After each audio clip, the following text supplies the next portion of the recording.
بسم الله الرحمن الرحيم.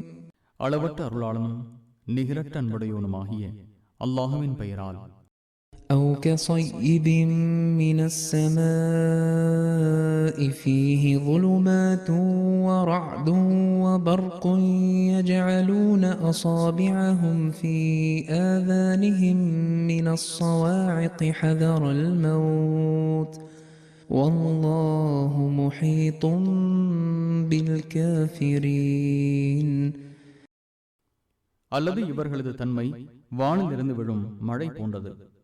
அதில் இருள்களும் இடியும் மின்னலும் உள்ளன. இடி முழக்கத்தால் மரணத்திற்கு அஞ்சி தமது விரல்களை காதுகளில் வைத்துக் கொள்கின்றனர். தன்னை ஏற்க மறுப்போரை அல்லாஹ் முழுமையாக அறிபவன்.